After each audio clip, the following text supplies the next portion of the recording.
Hello everyone, welcome to my new mini blog. তোমরা সবাই কেমন আছো? আশা করি তোমরা সবাই ভালোই আছো। তোমাদের জন্য নিয়ে চলে এসেছি আরও একটি বং পিজার নতুন ভিডিও নিয়ে। না, এবারে আর মহানায়ক মহানায়িকাকে নিয়ে বলবো না, এবারে বলবো চাঁদ তারাদেরকে নিয়ে। আর কি খাওয়া দাওয়া করলাম আর লোকেশন সব জানাবো তোমাদেরকে এই ভিডিওতে। ভিডিওটা স্কিপ না করে পুরোটা দেখতে থাকো।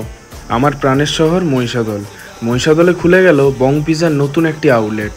এটা বাইরে থেকে যতটাই সুন্দর ঠিক ততটাই ভেতর থেকে আরও বেশি সুন্দর।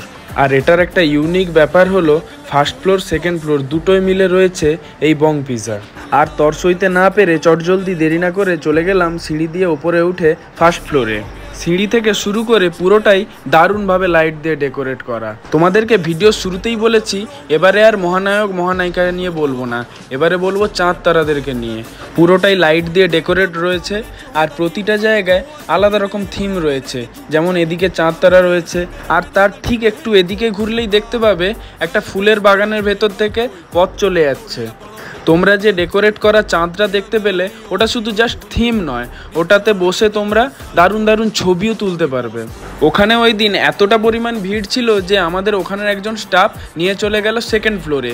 সেকেন্ড ফ্লোরটা ছিল তার থেকে আরও বেশি সুন্দর আর আরও বেশি চমকদার। পুরোটা লাইট দিয়ে মূর্তি দিয়ে ডেকোরেট করা। একটা জায়গায় রয়েছে স্প্রেড ইয়োর উইংস, ওখানে দাঁড়িয়ে তোমরা লাইটিংয়ের সামনে ছবি তুলতে পারবে। এছাড়াও এদিকে রয়েছে ফুল দিয়ে সাজানো দোলনা, ওখানে বসেও তোমরা ছবি তুলতে পারবে। আর একটা সাইকেল রয়েছে, ওখানেও তোমরা দাঁড়িয়ে ছবি তুলতে পারবে বা বসে ছবি তুলতে পারবে। ছবি ও রিল বানানোর জন্য একটা পারফেক্ট অ্যাম্বিয়েন্স। আমরা কিছুক্ষণ ছবি তুলে নিলাম। তারপরে আমরা এতটা পরিমাণ ভিড় ছিল যে সিট দখল করে বসে পড়লাম। এতটাই গরম ছিল যে তারপরে আমরা ব্লু লেগুনে গলাটা ভিজে নিলাম। সঙ্গে সঙ্গে আমাদেরকে ওখানে মেনু কার্ডটা ধরিয়ে দিয়ে চলে গেল। মেনু কার্ডটা খুলতে কোনটা ছেড়ে কোনটা খাবো তা ঠিক বুঝে উঠতে পারছিলাম না। আর প্রতিটা বং পিজারই মতন ঠিক সেম খাওয়া দাওয়ারের লিস্ট রয়েছে। সব রকমের খাবার তোমরা এখানে অ্যাভেলেবেল পেয়ে যাবে। আর যেটা দেখলাম যে সব বং পিজার মতনই এখানে ঠিক সেম প্রাইস রয়েছে, না হাই না লো প্রাইস, মিডিয়াম প্রাইস রয়েছে। প্রতিবারে বং পিজাতে গিয়ে ঠিক সেম খাওয়া দাওয়া করি, এবারে আলাদা কিছু ট্রাই করব। সেটা কি দেখতে পাবে তোমরা। তাড়াতাড়ি করে অর্ডারের পর্বটা সেরে নিলাম। তারপর এই সময় কাটুক স্বাদের সাথে দেখতে দেখতে আমরা ওয়েট করতে শুরু করলাম খাওয়া দাওয়ার জন্য।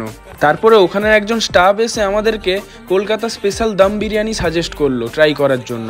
তো আমরা সেটাও অর্ডার করে ফেললাম। তারপরেই চলে এলো আমাদের order Kolkata special chicken dum biryani, chicken 65, pizza, fried chicken wings 6 পিসেসের। আর ছিল আমাদের tandoori whole chicken slow cooked half plate. Chicken তান্দুরিটা দুর্দান্ত খেতে ছিল। সাইজ দেখে নিশ্চয়ই তোমরা বুঝতে পারছো ভিডিওতে যে কতটা বড় ছিল। আর সব চিকেনগুলোই খুবই ফ্রেশ ছিল আর খুবই জুসি ছিল। খাওয়া দাওয়া শেষ করে এবারে বাড়ি যাওয়ার পালা। ও লোকেশনটা তোমাদেরকে জানিয়ে দেই, মহিষাদল সিনেমা মোড় থেকে রাজ কলেজের দিকে কিছুটা পথ এলেই ঠিক রাজ কলেজের উল্টো দিকে এই বং পিজা। এখানে স্টাফগুলোর ব্যবহার খুবই ভালো ছিল। তোমরা এসে এখানে নিশ্চয়ই ট্রাই করো। আর কে কোথায় থেকে দেখছো নিশ্চয়ই কমেন্ট সেকশনে জানিও। আর ভিডিওটা ভালো লেগে থাকলে লাইক, কমেন্ট, শেয়ার, সাবস্ক্রাইব করে দিও।